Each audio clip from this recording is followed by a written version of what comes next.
कि काल व्यालमुखग्रास त्रास निर्णशहितवे श्रीमद्भागवतम शास्त्रम कलौ खेरे निभाषण। कलयुग से बचना है, काल के प्रभाव से बचना है तो भागवत की कथा सुनो। काल व्यालमुखग्रास, काल से बचना है, कलयुग से बचना है तो भगवान की कथा सुननी पड़ी, या फिर भगवान के नाम से जुड़ जाओ, तभी हमारा काल और कलयुग के प्रभाव से बच सकते। वाल्मीकि रामायण में प्रथम श्लोक में यही कहा गया, श्री राम शरणं समस्त जगता रामं बिना का गतिम।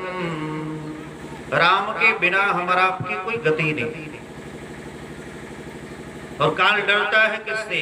तो रामात्रस्यति काल भीम भुजगो रामस्य सर्वं वशे रामे भक्तिरखंडिता भवतु मे रामत्वमेवाश्रयः।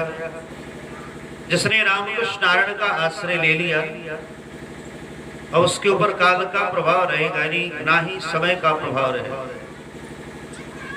कलयुग का भी प्रभाव नहीं, काल यानी समय का भी प्रभाव नहीं रहेगा उसके ऊपर।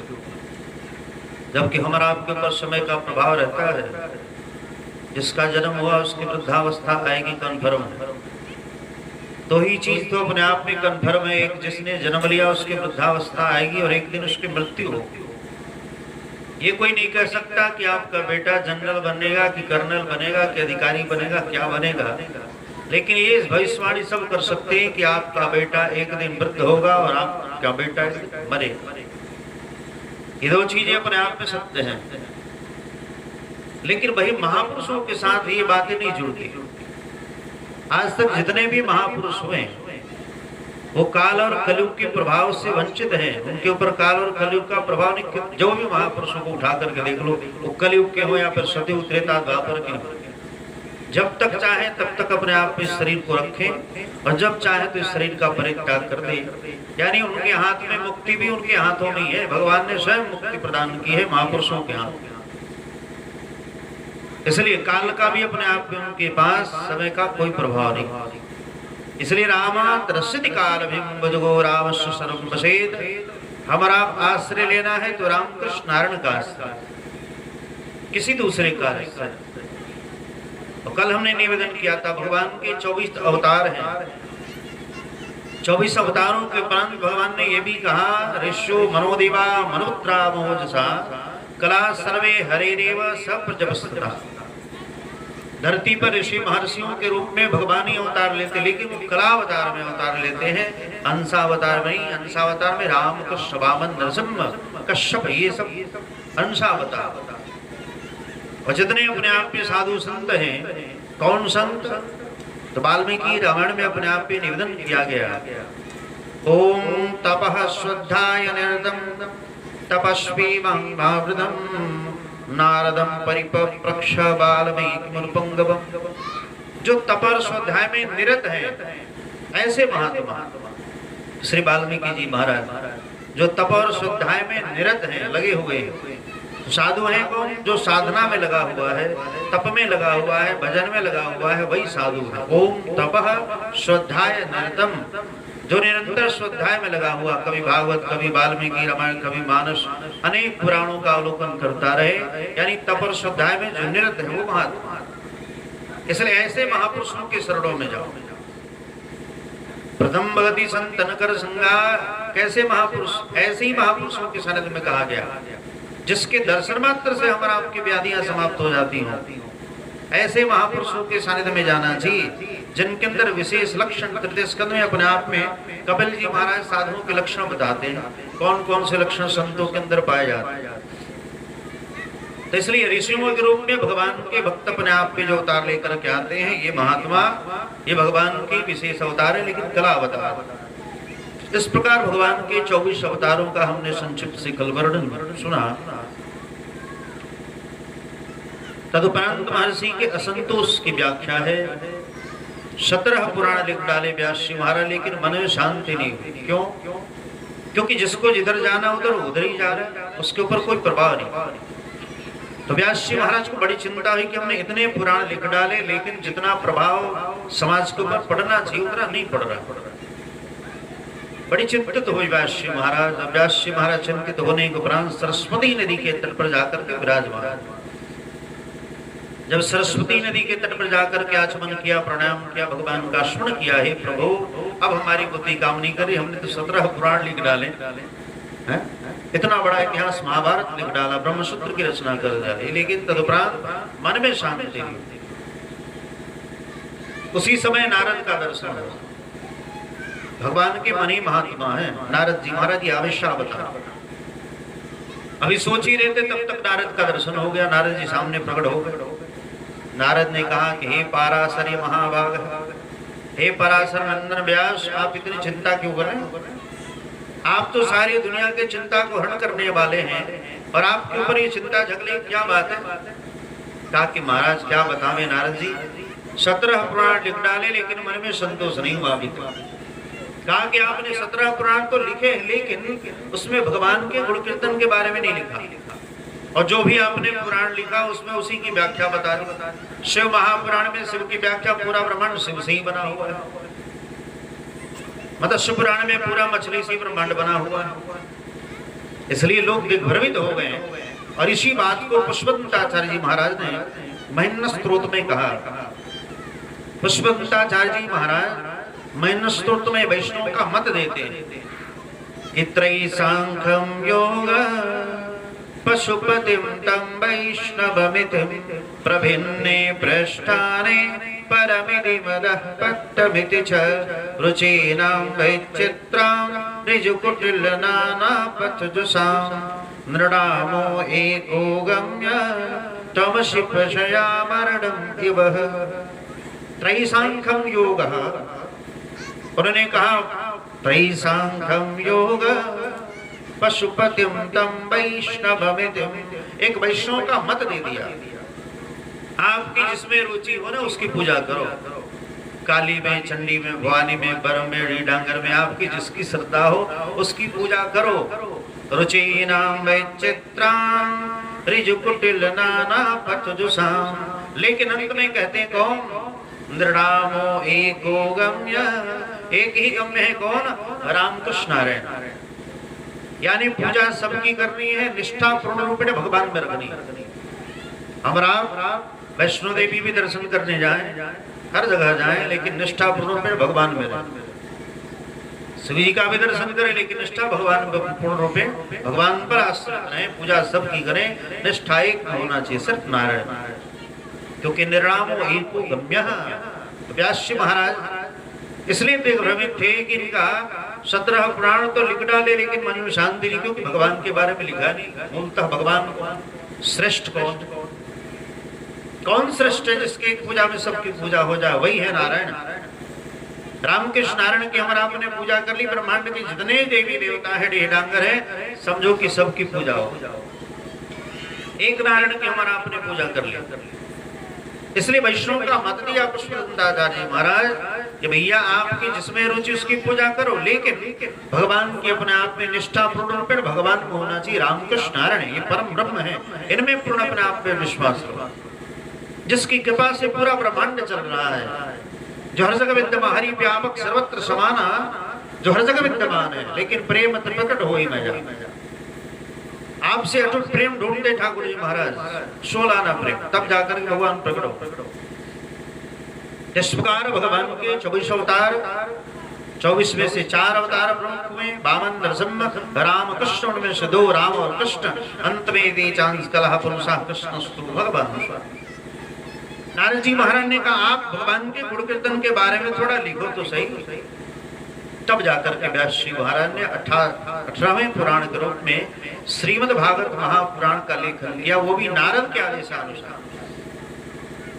नारद जी महाराज ने चिंता मत करो, अरे तुम अपनी बात क्या सोचते हो भाई, मैं स्वयं सोच आज तीसरे जन्म में नारद बना होगा, एक जन्म में नहीं।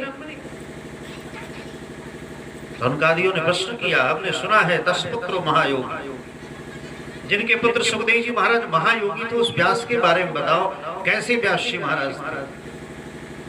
जिनके पुत्र तदिक्षविक्षति मुनौ जगत्स्तवास्ते स्त्री भुवनदान सदस्य विमुक्त दृष्टि, उसके सामने स्त्री पुरुष का कोई भेद ही नहीं था, वो जानता ही नहीं था बालक स्त्री और पुरुष में अंतर क्या होता है। ऐसा जिसका पुत्र हो परमहंस, उसके पिता श्री व्यास के बारे में बतावे, हे महात्मा व्यास के बारे में व्यास तो नारायण के पुत्र अपने आप में ब्रह्मा, ब्रह्मा के पुत्र वशिष्ठ, वशिष्ठ के शक्ति, शक्ति के पराशर, और पराशर के पुत्र व्यास जी महाराज, और व्यास के पुत्र श्री सुखदेव जी महाराज। ऐसे परम योगी हैं सुखदेव जी महाराज। तो व्यास जी महाराज, नारद जी महाराज ने, मैं अपने जन्म की बात सुना रहा हूं तुम्हें, मैं पूर्वजन्म में स्वयं उपर नाम का गंधर्व था, त्रिमिल गोप के यहाँ हमारा अगले बार जन्म हुआ, दासी पुत्र के रूप में प्रकट हुए ब्रह्मा के शाप के द्वारा।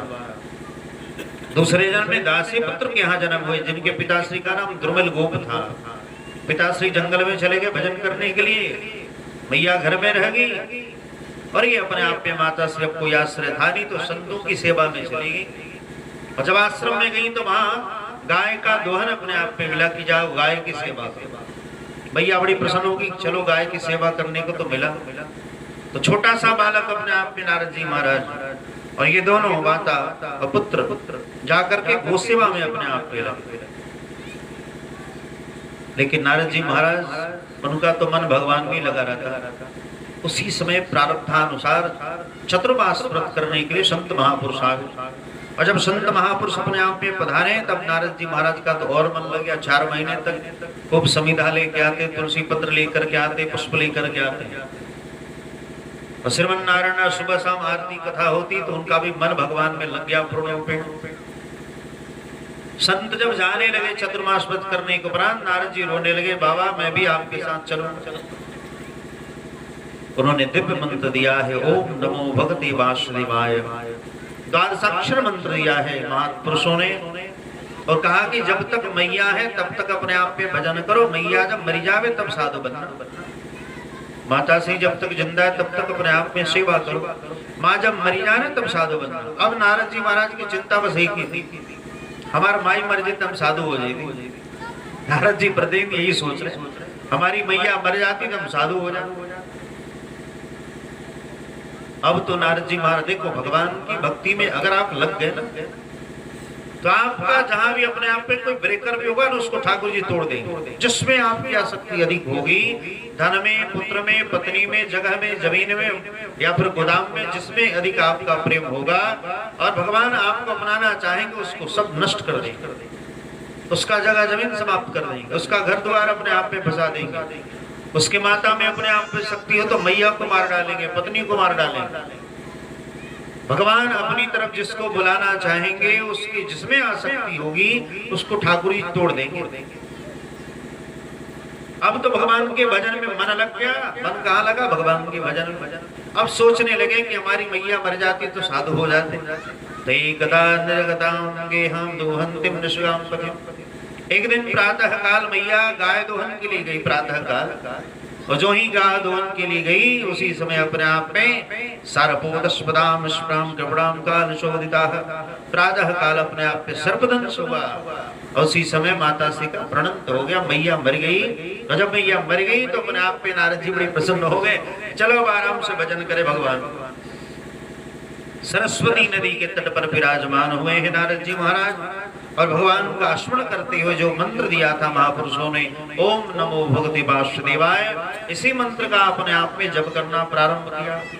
ओम नमो भगवते वासुदेवाय, ओम नमो भगवते वासुदेवाय, ओम नमो भगवते वासुदेवाय, ओम नमो भगवते वासुदेवाय।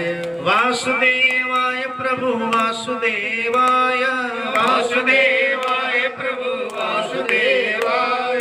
ओम नमो भगवते वासुदेवाय, ओम नमो भगवते वासुदेवाय, ओम नमो भगवते वासुदेवाय, ओम नमो भगवते वासुदेवाय, ओम नमो भगवते वासुदेवाय, ओम नमो भगवते वासुदेवाय। वासुदेव भगवान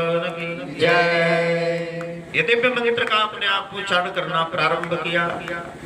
उसी समय भगवान अपने आप हृदय में आए और कहा कि हे नारद, ऐसे ही भजन करते रहो, जब सृष्टि का महाप्रलय होगा और तदुपरांत तुम ब्रह्मा के मानस पुत्र बन करके आओगे। इस प्रकार अपने आप के तीसरे जन्म में मानस पुत्र अपने आप में ब्रह्मा के मानस पुत्र बन करके नारद जी का प्रादुर्भाव हुआ। और जब नारद का प्रादुर्भाव हुआ तो नारद इतने सुंदर थे, खूब सुंदर गौर वर्ण के थे, सरकार एकदम गोरे रंग, पुष्पों की माला अपने आप में धारण करने वाले नारद जी महाराज। ऐसे देवर्षि नारद का प्रादुर्भाव हुआ। ऊपर होंगे तस्वीर में देवर्षि नारद। तो नारद जी महाराज, इनको भगवान ने अपनी वीणा दी, जो लक्ष्मी की पर्सनल वीणा थी ना, जिसको लक्ष्मी बजाती थी, देवदत्त नाम की वीणा। उसमें अपने आप में जो ही हाथ फेरना प्रारंभ किया, जिस समय शाम हो या सुबह हो, जो समय का धुन है ना, वो तुरंत प्रकट हो जाएगा। उसको बोलना नहीं पड़ेगा और अपने आप में प्रकट नहीं करना पड़ेगा, वो स्वयं प्रकट है। कि देवदत्तां विभां वीणां स्वर ब्रह्म विभूषितां मुक्षित्वां हरिकथां गायमानश्चराम्यहम्। देवदत्त नाम की वीणा लेकर के नारद जी महाराज पूरे ब्रह्मांड में क्या करते पता ना? श्रीमन्नारायण नारायण नारायण, श्रीमन्नारायण नारायण नारायण, लक्ष्मी नारायण नारायण नारायण, लक्ष्मी नारायण नारायण नारायण, श्रीमन्नारायण नारायण नारायण, श्रीमन्नारायण नारायण नारायण, लक्ष्मी नारायण नारायण नारायण, लक्ष्मी नारायण नारायण नारायण, श्रीमन्नारायण नारायण नारायण, श्रीमन्नारायण नारायण नारायण, लक्ष्मी नारायण भगवान की जय। इस प्रकार नारद जी महाराज ने अपने आप पे 2 अंगुल हृदय से जो ही लगाया, व्यास जी महाराज के अंदर जो चतुश्लोक की भागवत थी ना, वो अंदर हृदय में जाकर के विराजमान, और चतुश्लोक की भागवत 18,000 श्लोकों में परिणित हो गया। और तब जाकर के व्यास जी महाराज ने इस दिव्य श्रीमद् भागवत महापुराण ग्रंथ का लेखन किया। बोलो भागवत भगवान की जय। इस प्रकार अहो देवर्षि धन्योऽयं यत्कृतं संगवर्धनम् गायन्मादन्यदं तान्माहरं यांत्र जगत्। आप भगवान का गायन करना प्रारंभ करें, तब जाकर के इन्होंने दिव्य भागवत महापुराण को लिखा है। लिख तो दिया, अब दिया किसको जाए भाई? कोई इसका उत्तराधिकारी हुआ अच्छा तब तो दिया जाए ना, जकरा में नौकर के तो दे हैं। जो इसके योग्य होगा उसी को तो उत्तराधिकारी बनाया जाएगा।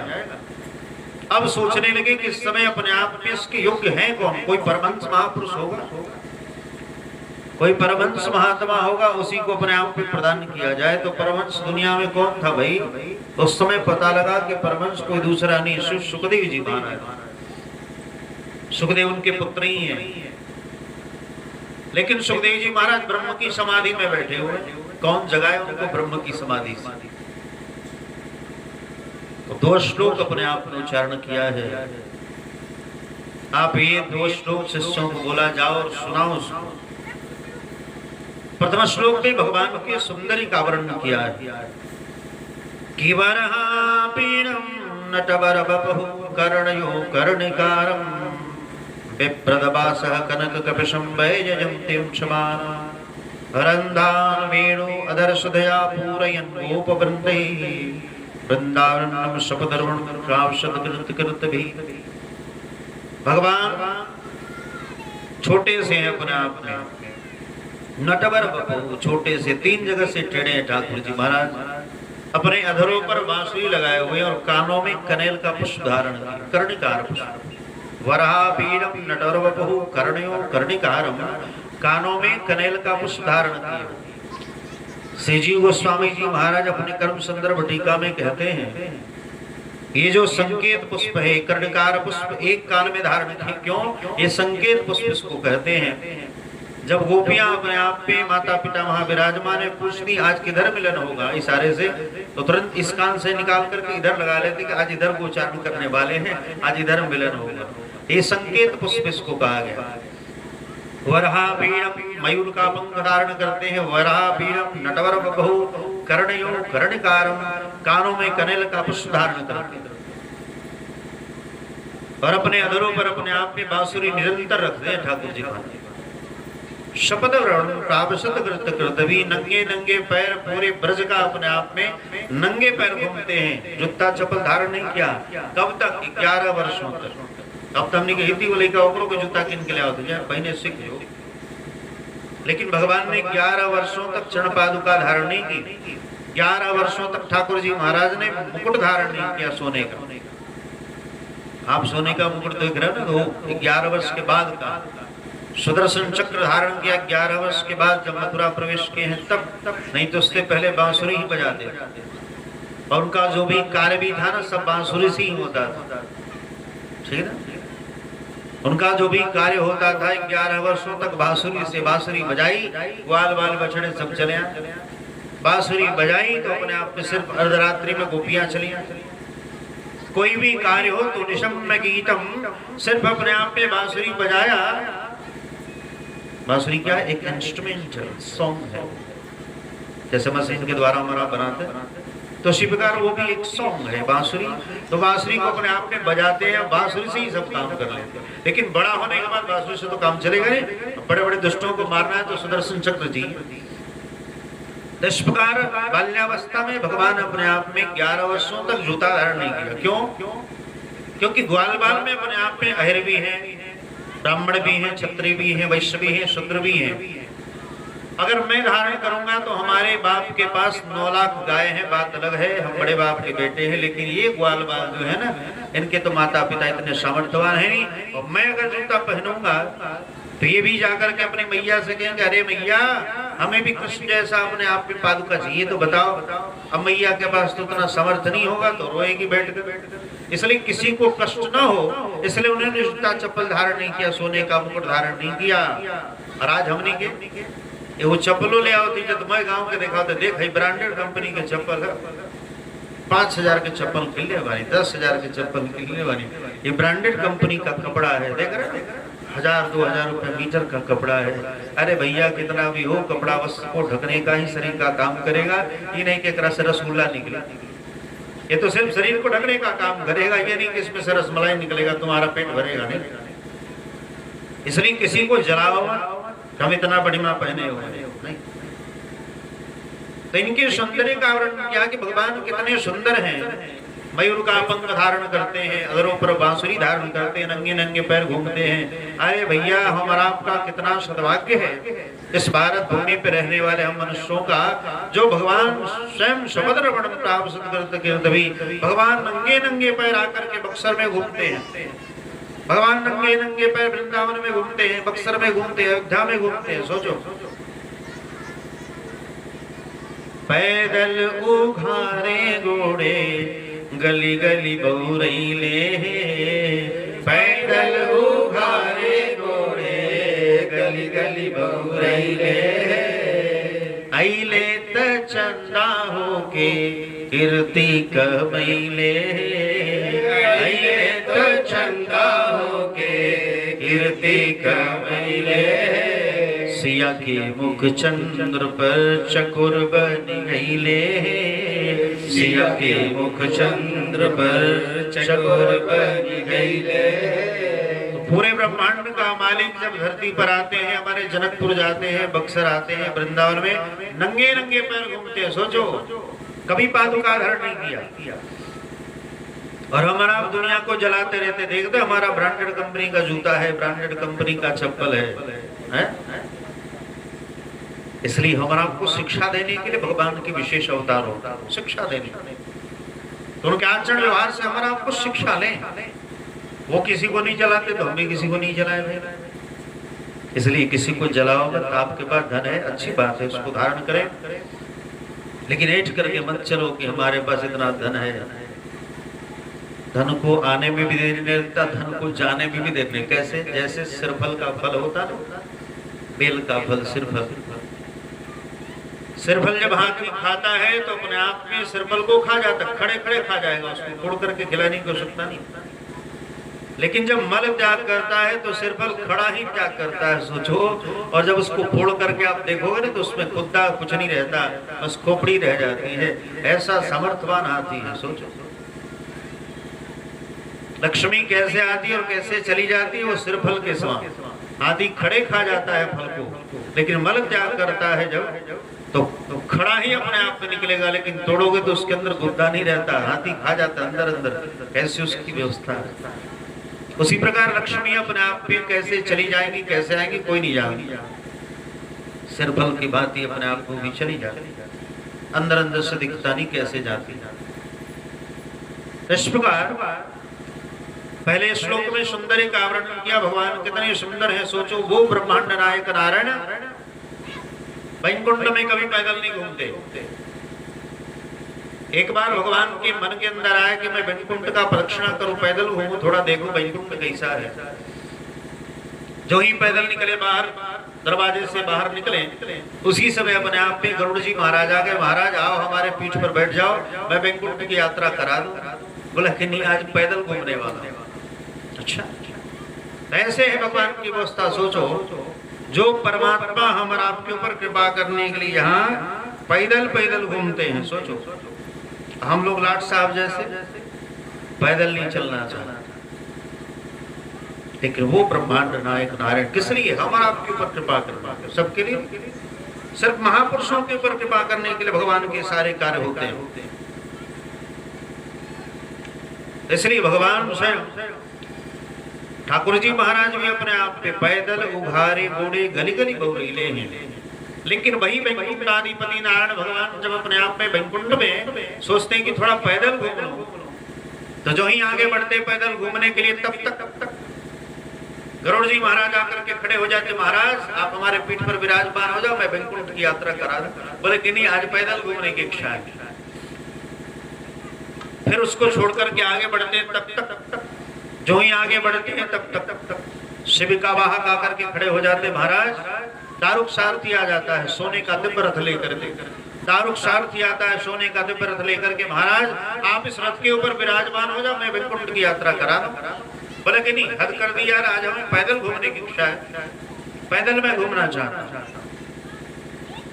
इसलिए पैदल घूमने की इच्छा है। आप कहा कि नहीं, आज मैं पैदल घूमने वाला।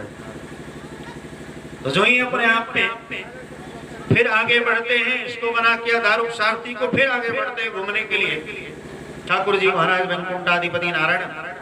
तो जो ही आगे बढ़ते तब तक शिविका वाहक आ जाते। महाराज इस स्वर्ण में ही अपने आप में सवारी पालकी में विराजमान हो जाओ, पालकी से आपको वैकुंठ की यात्रा करा। भगवान ने कहा हद कर दी भाई, आज हमें पैदल घूमने की इच्छा है और आप सब परेशान करते रहो।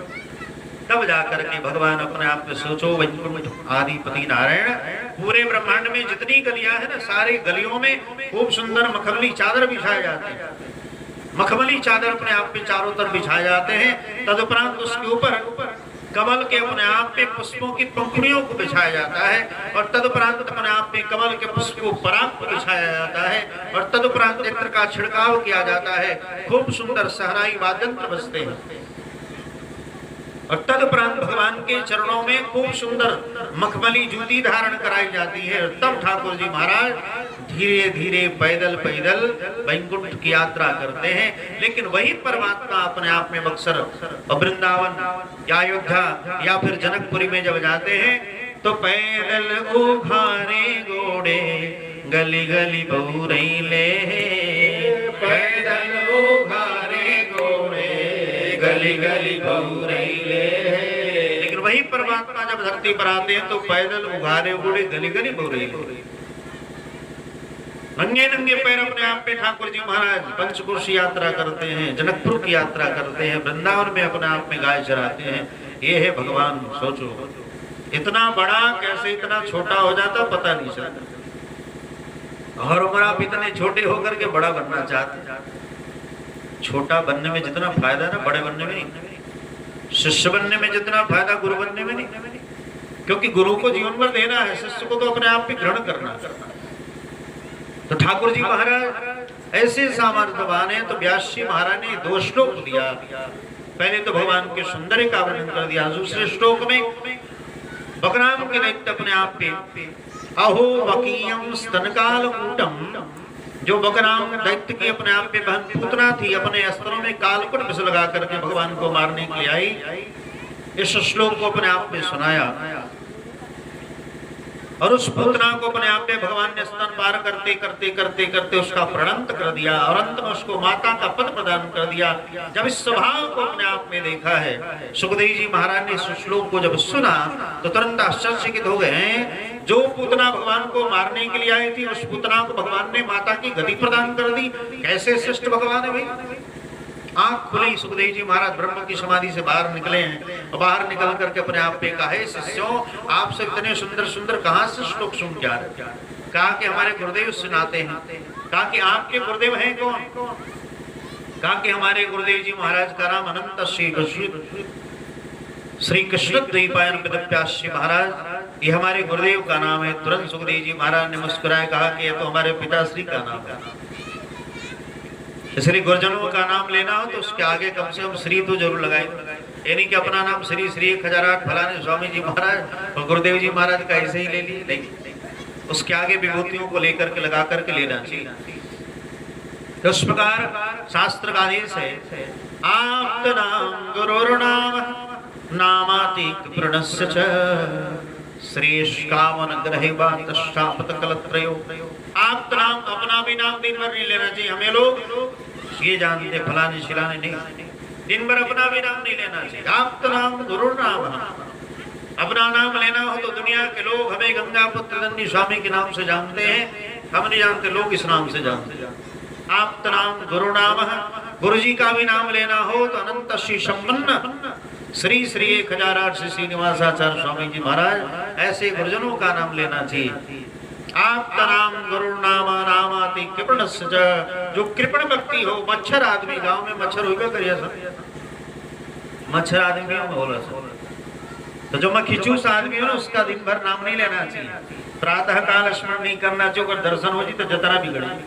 जो मच्छर आदमी, मच्छर समझते हो ना, मक्खीचूस जो देखता हो आरती में डालत समय देखा तो इस सिक्का में सिक्का सटल तो नहीं है ना, ऐसे जो मच्छर आदमी है इनका नाम नहीं लेना चाहिए प्रातः काल।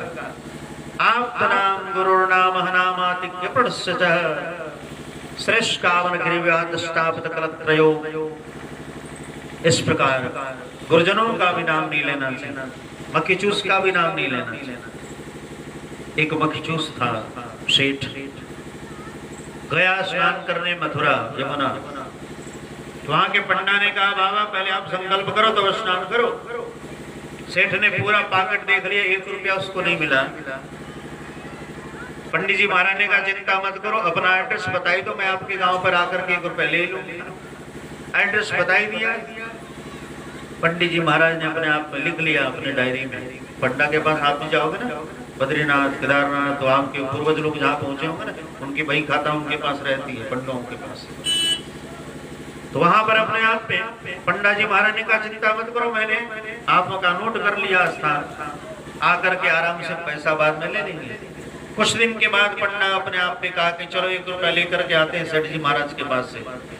तो सेठ जी महाराज के जो ही गांव में गए तो बाहरी सेठ का घर था, तो जो ही अपने आप पे पंडा आया, सेठ ने भी देख लिया कि पंडा आ रहा है, तुरंत सेठ ने दरवाजा बंद कर दिया। देवी दरवाजा बंद करो। क्या हुआ भाई? अरे देवी दरवाजा बंद करो। क्या हुआ बताओ तो सही। अरे पंडा आ रहा है 1 रुपया लेने, हमसे जल्दी ले आओ, कफन में मरना चाहता हूं। अब घर में जो भी धोती होती था ना उड़ करके सो गया, और पत्नी रोना प्रारंभ, हाय हाय हमारे पति मर गए, हाय हाय हमारे पति मर गए। पंडा ने अपने आप में सेठ को देख लिया। पंडा आया और दरवाजे पर दरवाजा खटखटाया, पत्नी हाय हाय करते हमारे पति मर गए, पति मर गए। उस पंडा ने कहा तुम्हारे पति मरे जी हमें कोई मतलब नहीं, मैं तो 1 रुपया लेने आया हूँ, 1 रुपया लेकर के जाऊंगा, नहीं तो यही दरवाजे पर बैठता हूँ। पत्नी अंदर जाकर के अपने आप में कहते हे सेठ तुम 19 हो तो तुमसे 21 है, वो मच्छर में वो 21 है, वो 1 रुपया क्या बिना लिए मैं जाऊंगा नहीं। सेठ ने कहा देखो देवी मैंने कितने सूद और ब्याज पर 1 रुपया कमाया है, मैं उसको दूंगा नहीं, भले अपने आप के शरीर को जला करके भस्म कर दो, अब तो सारे भाई दयादों को अपने आप में बुलाया गया, खूब सुंदर टिकड़ी बनाई गई, उसके ऊपर अपने आप में उसको लुटाया गया और सब लोग लेकर के शमशान घाट पहुंच गए। श्री राम नाम सत्य है, यही सब का गत्य है। शमशान घाट में ले जाकर के चिता बोझी गई, लकड़ी बोझा गया चिता, उसके ऊपर इसको लिटा दिया गया। जब मुखाग्नि देने की बारी आई तब पंडा ने कहा कि अरे बड़ी मच्छर सेठ है भाई, 1 रुपया के लिए अपने आप में जान देने जा रहा है। तब जाकर के कहा आप सब ग्रामवासी थोड़े किनारे हो जाओ, हमारे पास एक ऐसा मंत्र है ना, मैं इसको जिंदा कर दूंगा। कहा कि तो और अच्छी बात है। तो सारे लोग अपने आप पे किनारे हो गए और तब जाकर के कान में कहा रे सेठ, तुम्हारे जैसा मच्छर आदमी मैंने जीवन में आज तक नहीं देखा, जो 1 रुपया के लिए तो मरने जा रहा है, जा मैं 1 रुपया दान करता हूँ। इतना सुनते ही अपने आप में जो सेठ मरा पड़ा था ना, तुरंत चिता के ऊपर खड़ा हो गया और खड़े होकर के कहता चलो चलो ये चिता की लकड़ी भी घर लेते चलो। अब सोचो ऐसा जो मच्छर आदमी हो जो ये कहता कि चिता की लकड़ी भी घर लेते चलो, बताओ ऐसे मच्छर आदमियों का प्रातः काल नाम नहीं लेना चाहिए। आप नाम गुरु नाम नामाति कृपण, कृपण व्यक्ति का भी नाम नहीं लेना चाहिए।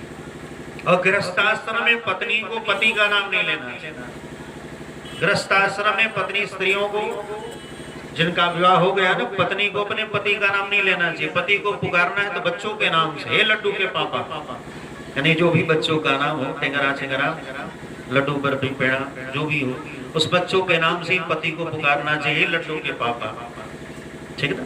उसी प्रकार पति को भी पत्नी को नहीं बुलाना चाहिए, लड्डू की मम्मी कह करके बुलाओ।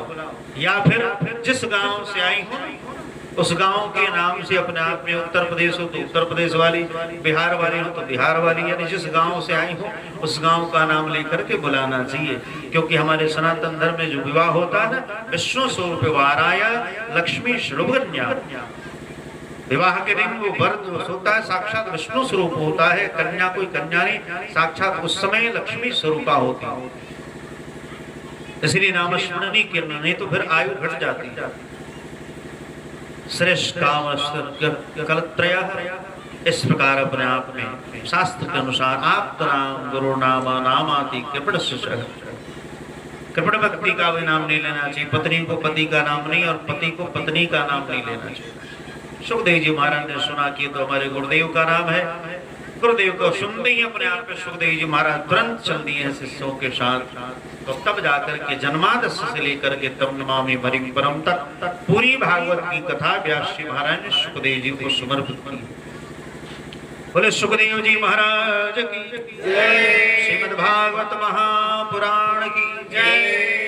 ऐसे व्यास जी महाराज ने श्रीमद् भागवत महापुराण का रचना किया और सुखदेव जी महाराज जैसे परमहंस महापुरुष को समर्पित किया है।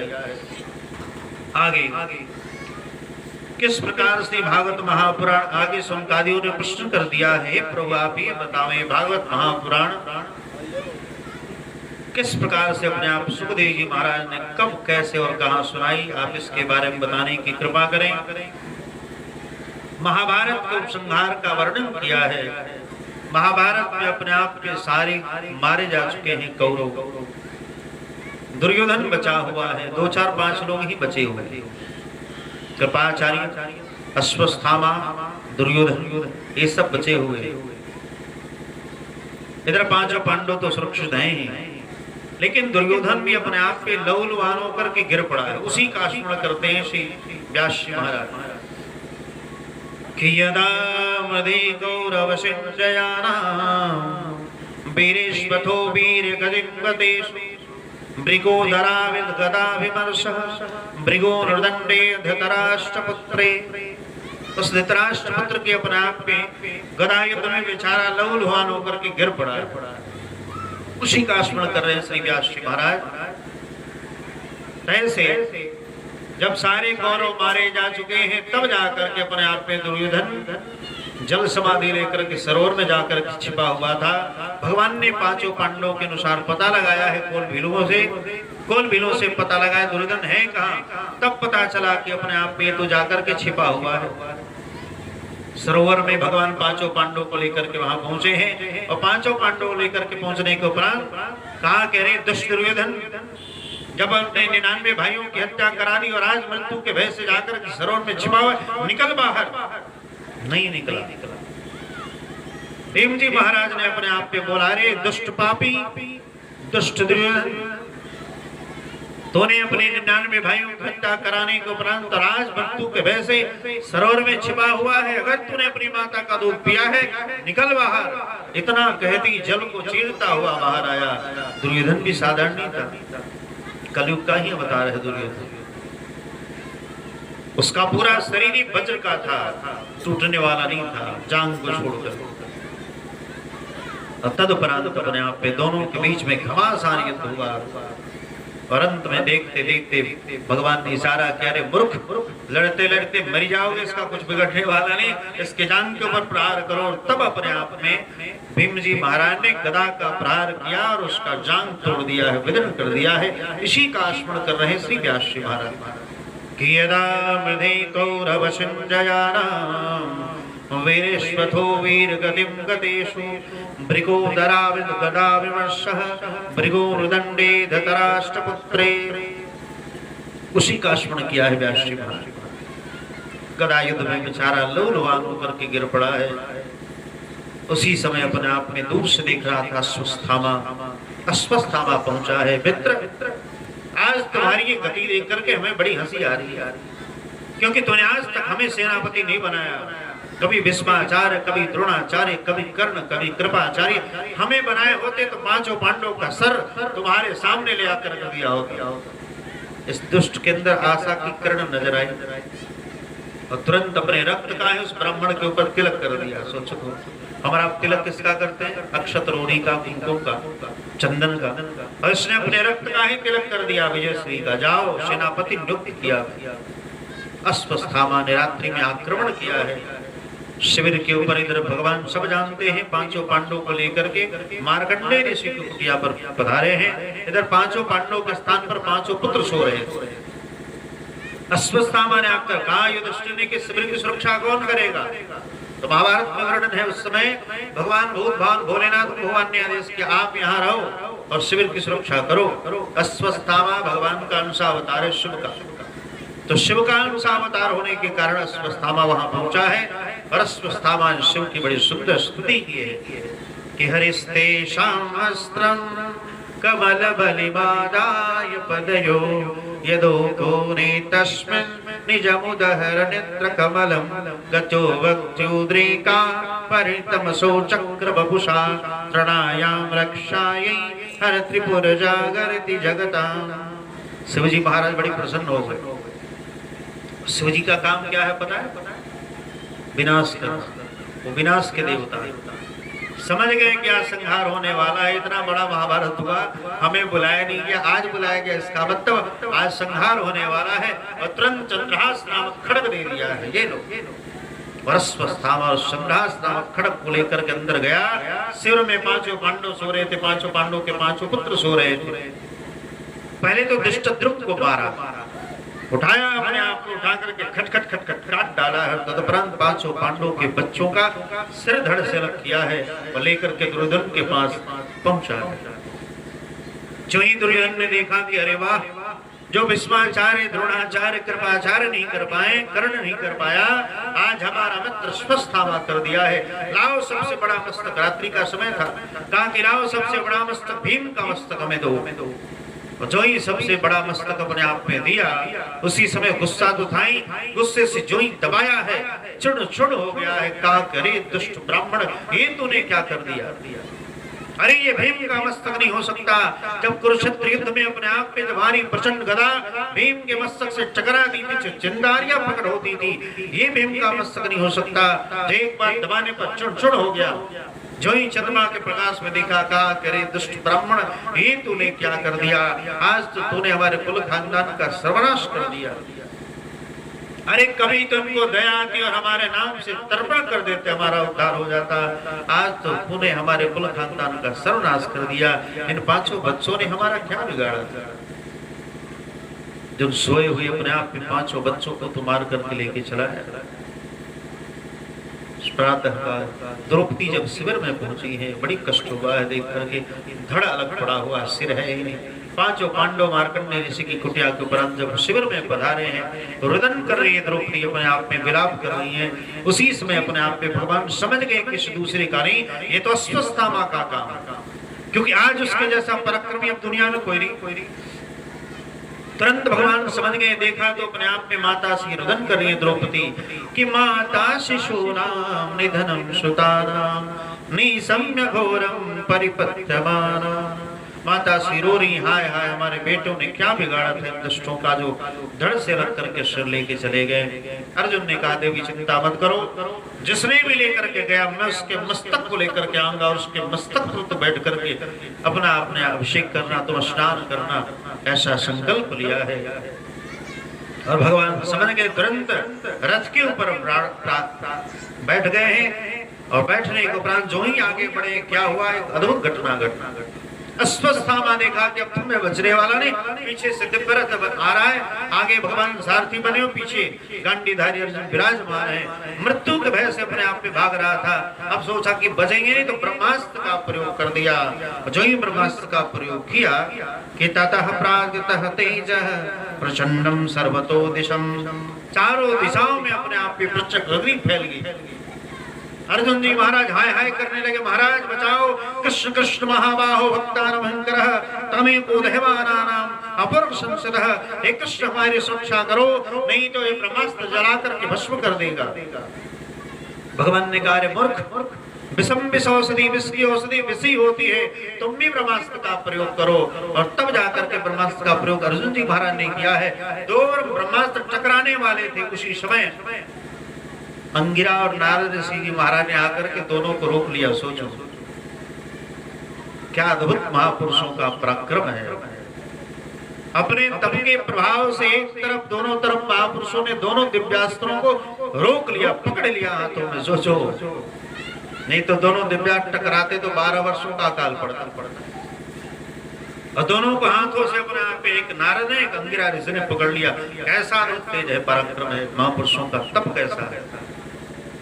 इसके उपरांत अपने आप में गीदड़ की भांति बांध करके, उसमें डिक्की होती है, रथ में भी पीछे डिक्की जिसमें दिव्यास्त्र रखे जाते हैं। एक भाला टूटा, दूसरा भाला निकाला, भाला गदा तलवार त्रिशूल सब रखे रहते हैं उस डिक्की में, रथ की डिक्की में युद्ध के समय। इस प्रकार उसमें उसको बांध करके रस्सी से और लेकर के गया। अर्जुन जी महाराज उठाकर पटक दिया। द्रौपदी बताओ इस दुष्ट को कौन सा दंड दिया जाए, आप बताओ इसको कौन दंड दिया जाए। द्रौपदी ब्राह्मण भक्त थी, संत सेवी थी, देखते ही अपने आप में कह दिया इसको छोड़ दिया जाएगा। हद कर दी भाई, हम लोग इतने मेहनत से पकड़ के ला रहे हो, ऐसा अत्याचारी पापाचारी, इसको आप कहते कि छोड़ दिया जाए।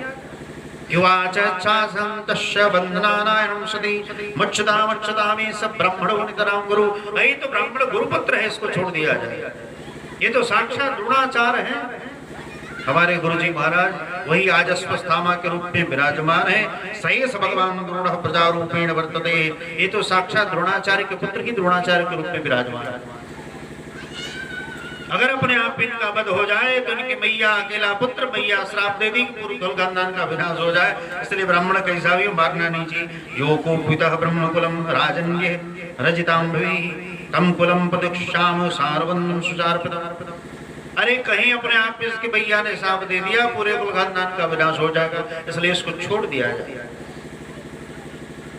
अर्जुन जी महाराज ने कहा, भीम जी महाराज ने कहा तुम सब छोड़ो, मैं मारूंगा इस दुष्ट को, ये छोड़ने के लायक नहीं। भगवान ने कह दिया, भगवान से अर्जुन जी महाराज आप बताओ सरकार। तो भगवान ने कहा ब्रह्म बंधुरहं तप्य आता उदाहरण। अरे ब्राह्मण का पुत्र कैसा भी हो मारना नहीं चाहिए, अत्याचारी कैसा भी छोड़ना नहीं चाहिए। भीम ने कहा तब कर बैठा के आरती उतारा जाए, इसको बैठा के आरती उतारी जाए। आपने कह दिया मारना नहीं छोड़ना नहीं है। लेकिन अर्जुन जी महाराज ने गीता उपदेश सुना है, समझ गए भगवान की बातों को, और तुरंत तलवार निकाला है अंदर से। अर्जुन सस्साज्ञाय हरे हतमथास्न मणिजहार मर्दन द्विजस्स मर्दजम। उसी समय अपने आप पे तलवार निकाला, इसके ललाट के ऊपर दिव्य मणि थी, क्योंकि वचन लिया ना इसके गर्दन को काट दूंगा द्रौपदी से, इसलिए अपने आप पे तुरंत तलवार निकालकर इसके ऊपर एक दिव्य मणि थी, चमकने वाली मणि को निकाल दिया है। इसके आधे बाल और मूछ दाढ़ी मुड़ करके धक्के मार के बाहर निकाल दिया। लेकिन इतना दुष्ट ब्राह्मण है, ऊंच निवास नीच कर, इतना दुष्ट ब्राह्मण है। अभी अभी इसको जीवन दान दिया गया और जो ही बाहर निकला तब तक इसने सोचा कि रे अभिमन्यु जब मारा गया था उसकी पत्नी गर्भवती थी, क्यों न उसके गर्भ शिशु की हत्या कर दी जाए। सोचो इतना दुष्ट ब्राह्मण। अभी अभी द्रौपदी की कृपा से इसको जीवन दान मिला और अभी कह रहा है कि मैंने अभिमन्यु का उस समय वध हुआ था, उस समय उसकी पत्नी उत्तरा गर्भवती थी, क्यों न उस गर्भ के शिशु को ही मार दिया, इसके कुल खानदान का समाप्ति कर दिया। और इसने 5 दिव्यास्त्रों को छोड़ा है, 5 पांडवों के ऊपर भगवान ने सुदर्शन चक्र से उसको काटा है। अंत में ब्रह्मास्त्र का प्रयोग कर दिया, किसके ऊपर? उस गर्भस्थ शिशु के ऊपर। उसी समय भगवान द्वारिकापुरी जाने वाले थे। जो ही द्वारिकापुरी जाने के लिए रथ के ऊपर आरूढ़ हुए, गंतुम कतमति ब्रह्मन् द्वारकामृतमा स्थितः, अभी रथ के ऊपर जाकर के बैठते ही भगवान उसी समय अपने आप में उत्तरा गर्भवती थी, चिल्लाती ही बाहर आई, हे कृष्ण हमारी सुरक्षा करो, पाहि पाहि महायोगिन देव देव जगत्पते, नान्यं तद्भयं पश्ये यत् मृत्यु परस्परम, कामं दहतमां नाथम मामो गर्भे निपातयाम। हे प्रभु इस शरीर का अपने आप में विनाश हो जाए, लेकिन इस गर्भ शिशु को आप बचा लो। क्यों? क्योंकि कुरु पांडवों के बीच में यही अंतिम बीज बचा हुआ है। पूरे कुरुवंश और पांडवों के बीच में अपने आप में यही अंतिम बीज बचा हुआ है, इसलिए इसको मरने न दो, भले हम मर जाए कोई बात नहीं। कामम लधमाम नाथ मामे गर्भो निपातिका, इस गर्भ की आप सुरक्षा कर लो। भगवान के नेत्र से आंसू टपकने लगे। क्या कि कितना दुष्ट ब्राह्मण है ये, दुष्ट। और उसी समय देखते देखते भगवान गर्भ के अंदर प्रविष्ट हो गए। सोचो, अंतस्थः सर्वभूतानां आत्मा योगेश्वरे हरि, भगवान देखते देखते गर्भ के अंदर जाकर के प्रविष्ट हो गए हैं। 2 हाथ से बाहर भी खड़े हैं, 2 हाथ 2 पैर लेकर के, और अंदर गर्भ में ही प्रविष्ट हो गए। इस बात को किसी ने जाना नहीं, लेकिन वहीं पर माता कुंती विराजमान थी। मैया कुंती समझ गई है तो भगवान की अपरिमित लीला है, गर्भ के अंदर भी और बाहर भी है। इतना जानती माता कुंती ने अद्भुत स्तुति की है, जिस कुंती स्तुति को महापुरुषों ने स्वीकारा। ऐसे भगवान अंदर हृदय में विराजमान होंगे। सोचो हमारा कितने भक्त वत्सल भगवान है। अपनों भक्तों की सुरक्षा करने के लिए कहाँ चले जाते हैं? मलमूत्र के भांड में, घर में जाकर के भगवान अपने आप की सुरक्षा किए हैं। अपनी कोमली गदा को इतना तेज घुमाया है, लगा कि सुदर्शन चक्र घूम रहा है। तो बाहर से पूछ रहे कैसा लग रहा है देवी, अब तो शीतलता मिली? हाँ ठंडा है, कोई दिक्कत नहीं। लेकिन माता कुंती वही विराजमान थी, तुरंत पहचान लिया, हे प्रभु ये आपकी अद्भुत लीला है। इस प्रकार ये कुंती स्थिति को अपने आप में महापुरुषों ने बड़े स्वीकारा है। जितने भी धरती पर भागवत कथाकार हुए या फिर जितने भी संत हुए ना, इसलिए कुंती स्तुति एक अद्भुत स्तुति है, जिसको सारे महापुरुषों ने हृदय से लगाया, स्वीकारा है। जैसे पितासुर के चतुश्लोकी को मैया ने अपने आप पे देखती समझ गई, आप अंदर भी और बाहर भी हो। कि नमस्ते पुरुषोत्तम ईश्वरे प्रकृते परम आलक्ष्यम सर्वभूतानां अंतर्बहिर्स्थितम। हे नाथ आप गर्भ के अंदर भी और बाहर भी हैं। ये गर्भ के अंदर उत्तरा के गर्भ में कौन है पता? साक्षात परीक्षित, जिनके आगे हम आप कथा सुनेंगे ना, परीक्षित जी महाराज को 7 दिनों तक कथा सुनाई है, वही परीक्षित जी महाराज गर्भ के अंदर हैं, जिसके ऊपर ब्रह्मास्त्र का प्रयोग किया स्वस्थामा। अंदर भगवान गर्भ में प्रविष्ट हो गए। सोचो तब माता ने स्तुति करना प्रारंभ किया, हे प्रभु आप अंदर भी हैं और बाहर भी हैं। आप तो माया के पति हो परमात्मा। कि माया जवनिकांक्षन्नः मज्ञादोचजं जप न लक्ष्यसे मृदिशा नटो नाट्यधरो यथा। जैसे दुनिया में अपने आप में हमारा पहले कठपुतली का नाच देखते थे ना, देखने में लगता था कि कठपुतला कठपुतली नाच रही है, लेकिन नहीं, नचाने वाला सूत्रधार कोई और था। उसी प्रकार सबही नचावत राम गोसाई, सारी दुनिया को नचाने वाले सूत्रधार तो ऊपर बैठे हुए हैं। हम और आपको देखने में लगता है कि नहीं हम लोग ऐसे ही नाच रहे हैं, नहीं, नचाने वाला वहां बैठा। मैया कहती हे प्रभु आप तो बड़े नौटंकीबाज हो, आपके बारे में तो बड़े बड़े प्रबंध महात्मा आपको नहीं जान पाते। कि तथा परमहंसाना मुनिमामरात्मनाम भक्ति योग विदानार्थम कथम पश्येमे स्त्रियः। बड़े बड़े मनात्मा विमलात्मा महात्मा व्यक्ति आपको नहीं जान पाते हैं, लेकिन मैं भक्ति के माध्यम से एक साधारण स्त्री होने के उपरांत आपको पहचान गई कि आप वही भगवान हो। आप कोई साधारण नहीं है, आप भगवान है, जिसके कारण गर्भ के अंदर भी है और बाहर भी है। हे प्रभु, आपने बड़ी कृपा की। हे कृष्ण, मैं आपको प्रणाम करती हूँ कि कृष्णाय वासुदेवाय देवकी नंदनाय च नंद गोप कुमाराय गोविंदाय नमो नमः। हे कृष्ण, आपको मैं प्रणाम करती। कृष्णाय वासुदेवाय देवकी नंदनाय च, हे देवकी के लाल मैं आपको प्रणाम करती। नंद गोप कुमाराय, हे नंद के लाल मैं आपको प्रणाम करती। गोविंदाय नमो नमः, हे गायों के रक्षक गोविंद मैं आपको प्रणाम करती हूँ। अनेक नामों से मैया ने स्तुति में प्रणाम किया। कहते हे प्रभु, आप वही भगवान हो। कौन? कि नमः पंकजनाभाय नमः पंकजमालिने नमः पंकज नेत्राय नमस्ते पंचांग्रे। आपके नाभि कमल से ब्रह्मा प्रकट होते हैं, आपके नेत्र भी अपने आप में कमलदल के समान है। इसलिए कृष्ण, हे नारायण मैं आपको प्रणाम करती हूँ। इसलिए प्रभु, आपका हमारे ऊपर बड़ी कृपा है। ठीक ना? ठीक ना? आपकी हमारे ऊपर बड़ी कृपा है और आप साक्षात भगवान हो। भगवान ने कहा, अरे बुआ मैं कोई भगवान हो? भगवान नहीं, तुम्हारा भतीजा हूं। बोला कि नहीं, आप भगवान हो। क्योंकि आप सोचो, इतने बड़े भगवान हमारे ऊपर, तो आपकी बड़ी कृपा। हमें लगता है कि आपका अवतार मेरे लिए हुआ है। क्योंकि यथा ऋषि के सखलेन देवकी कंसेन रुद्धात चिरं सुचार्पिता विमोचिता हम च सहात्मजा विभो तैनाथेन मुहुर्विपदगणात्। आपने अपने माता पिता की सुरक्षा कंस से नहीं कर पाए। सोचो, कंस ने अपने कारागार में अपने माता पिता को डाल दिया, आप कुछ नहीं कर पाए। लेकिन हमारे ऊपर जब जब विपत्ति आती है, हे प्रभु आप हमेशा सामने दिखते हो। हे कृष्ण, आप सामने दिखते। जब जब हमारे ऊपर विपत्ति आई, तब तब आप हमारी सेवा में रहे। इसलिए हमें लगता है आपका अवतार सिर्फ मेरे लिए हुआ है और किसी दूसरे के लिए नहीं। हमारा आपको यही सोचना चाहिए। हमारे जो गोपाल जी है, ठाकुर जी, हमारे लिए आपका अवतार सिर्फ मेरे लिए हुआ और किसी के लिए।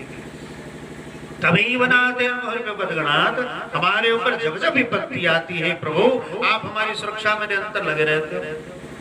कब कब कब कि विशाल महाग्नि पुरुषात दर्शना असत सभायां वनवास कक्षितः। जब जब हमारे ऊपर विपत्ति आई, विशाल महाग्नि, हमारे बच्चों को विष दिया गया, उस समय आपने सुरक्षा की। भीम जी महाराज को विष दिया गया, उस समय आपने सुरक्षा। विशाल महाग्नि, अग्नि से भी अपने आप पे रक्षा करी में आपने सुरक्षा। पांचों पांडवों को मैया के सहित कुंती माता कह रही है कि हमारे पुत्रों के सहित हमें अपने आप पे रक्षागिरी में भेज दिया गया। और रोचन ने रात्रि में आग लगा दिया। दुर्योधन का जो मंत्री रोचन था ना, अर्धरात्रि में आग लगा दिया, क्योंकि लाख का बना हुआ महल था और धू धू करके जलने लगा। ये तो बिरजू जी महाराज की सहायता से उसमें सुरंग का निर्माण हुआ, उसी के माध्यम से हमारा आप निकल गए। वहां भी आपकी कृपा नहीं होती तो हम आप जल के मर गए होते, आज जिंदा नहीं रहते। तो विशाल महाग्नि पुरुषाद दर्शनात् असत्सभायां वनवास कक्षितः। आपने हमारे बच्चों की सुरक्षा की। कहा? असत्सभायां, दुष्टों की सभा से, जहां बैठ करके जुआ खेला जा रहा था, उसको मैया कहती असत सभा, ये दुष्टों की सभा है। क्यों? इतने बड़े बड़े महापुरुष वहां विराजमान थे, भीष्माचार्य, द्रोणाचार्य, कृपाचार्य, अश्वत्थामा, कर्ण, दुर्योधन, इतने बड़े बड़े रथी अतिरथी विराजमान थे, महारथी विराजमान थे। लेकिन ऐसे बड़े बड़े विद्वान और बड़े बड़े सिद्ध और बड़े बड़े रथी महारथियों के मध्य में ऐसी घटना घटी, दुर्योधन ने आदेश कर दिया, ये तो 5 पतियों की पत्नी है, इसको लाज शर्म कहा, इसको निरस्त करके ले आकर के हमारे जांग के ऊपर बिठा दो। और सब लोग मुख बन करके बैठे रहे, किसी ने विरोध नहीं किया, सब नीचे करके बैठे रहे। इसलिए प्रभु वहां भी आपने वस्त्रावतार धारण करके हमारे द्रौपदी की लाज बचाई, हमारे बच्चों की लाज बचाई। इसलिए प्रभु असत सभायां वनवास कक्षितः, दुष्टों की सभा से नहीं, आपने हमें बचाया। असत सभायां वनवास कक्षितः, आपने वनवास फिर दोबारा अपने आप पे युद्ध क्रिया हुआ और उसमें नियम रखा शकुनी जी महाराज ने, इस बार का अपने आप पे जो जुआ होगा ना, जो हार जाएगा, 12 वर्षों का वनवास और 1 वर्ष का अज्ञातवास को दिया जाएगा। और 1 वर्ष के अज्ञातवास में अगर देख लिया गया तो फिर 12 वर्षों का वनवास और फिर 1 वर्ष का अज्ञातवास। शकुनी ने ऐसा बुद्धि लगाया था जीवन भर जंगल में ही रह जाएंगे हम लोग, राज भोगते रह जाएंगे। लेकिन हे प्रभु, आपने वनवास में भी हमारे बच्चों की बड़ी सुरक्षा की, वनवास सुरक्षित है। इसलिए माता श्री तवई बनाते हैं हमारे विपदगणात, हमारे ऊपर जब जब विपत्ति आती है तब तब आपने सुरक्षा की। और वही मिले मिले नेक महारथ, तो बड़े बड़े महारथियों से महाभारत युद्ध में आपने हमारे बच्चों की सुरक्षा की, स्वयं सारथी बनकर करे। और इतने दिव्यास्त्रों का आपने आप पे शरथ के ऊपर प्रभाव, लेकिन वो रथ जला नहीं। तब आपने कहा, हे अर्जुन, अब इस रथ का परित्याग करो, क्योंकि ये बेचारा थक चुका है, अभी भस्म होने वाला है। उसी समय हनुमान जी को आदेश किया। हनुमान जी अपने आप पे ध्वजा से नीचे उतर गए हैं और तदुपरांत भगवान जो ही छलांग लेकर के नीचे आए हैं, धू धू करके अपने आप पे देखते देखते पलक झपकते ही रथ धूल हो गया, राख। कहते माता श्री, हे प्रभु, मृदे मृदे नेक महारथ, बड़े बड़े महारथियों से आपने हमारे बच्चों की सुरक्षा की। नहीं तो कहां हमारे बच्चों में 5 पांडव, सोचो, उधर भीष्माचार्य, द्रोणाचार्य, कृपाचार्य, अश्वत्थामा, कर्ण, इतनी सेनाएं, लेकिन 5 के 5 ही रह गए, एक का भी सूचना नहीं हुआ, क्योंकि आपकी कृपा थी। एक बार अहंकार हुआ अर्जुन जी महाराज, अर्जुन और कर्ण का युद्ध चल रहा है, सामने आमने सामने। कर्ण ने जब प्रहार किया तो अर्जुन जी महाराज का जो रथ था ना, 2 हाथ पीछे चला गया। और अर्जुन जी महाराज ने प्रहार किया तो 7 हाथ पीछे चले, 7 हाथ पीछे कर्ण का रथ। अर्जुन बड़ी प्रसन्न हो गए, वाह, मैं गांडीवधारी अर्जुन हूं, मैं एक बार प्रहार